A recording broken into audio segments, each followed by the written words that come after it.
kearifan jenaka Abu Nawas. Di suatu zaman dahulu kala, hiduplah seorang pria bijak dan jenaka bernama Abu Nawas. Ia terkenal dengan kecantikannya dan kearifannya yang seringkali disampaikan dengan cara yang lucu. Penjual satu berkata, "Terlihat marah, Abu Nawas. Ada yang bilang kau punya kemampuan magis. Apa benar?"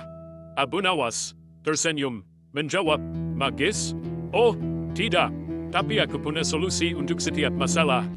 Penjual dua menimpali, menantang, "Buktikan, bisakah kau membuat air ini manis tanpa menambahkan gula?" Abu Nawas mengambil gelas air dan berkata, "Tentu saja. Tapi kita harus ke masjid dulu untuk berdoa agar Allah menolong kita." Di dalam masjid, Abu Nawas berkata kepada para pedagang yang sedang duduk, "Sebelum kita mulai, mari kita merenung sejenak." Allah Subhanahu wa Ta'ala berfirman dalam surat An-Nahl, ayat 68-69.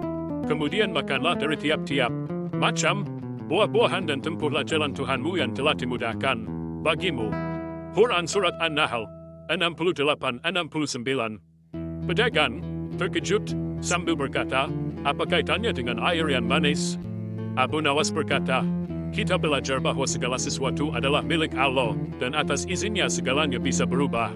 Jadi, mari kita berdoa dengan keyakinan." Semua orang berdoa. Setelah selesai, Abu Nawas memberikan gelas air kepada pedagang. "Ini, minumlah saudara." Pedagang minum air dan tersenyum. "Luar biasa, air ini terasa manis."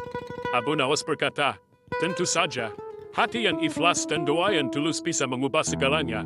Sebagaimana disebutkan dalam surat Al-Baqarah, ayat 186. Aku mengabulkan permohonan orang yang berdoa apabila ia berdoa kepadaku." Quran surat Al-Baqarah 186. Di halaman masjid, orang-orang berkumpul di sekitar Abu Nawas, mengaguminya. Tetangga berkata, "Abu Nawas, bagaimana caramu selalu menemukan solusi dengan cara yang jenaka?" Abu Nawas tersenyum lebar, menjawab, "Segala kebijaksanaan berasal dari Allah. Kita harus selalu berpikir positif dan berbuat baik." Rasulullah Shallallahu Alaihi Wasallam bersabda, "Orang yang paling dicintai oleh Allah adalah yang paling bermanfaat bagi orang lain." Hadis riwayat Tabrani. Dan begitulah, melalui kearifan dan kelucuannya, Abu Nawas mengajarkan kita bahwa dengan iman, kebaikan, dan sedikit humor, kita bisa mengatasi setiap tantangan dalam hidup. Marilah kita selalu berusaha untuk menebarkan kebaikan dengan cara yang penuh hikmah dan kelucuan, seperti Abu Nawas. Semoga video ini bisa menginspirasi dan memberikan pesan yang bermakna. Selamat berkarya. Jangan lupa subscribe dan like.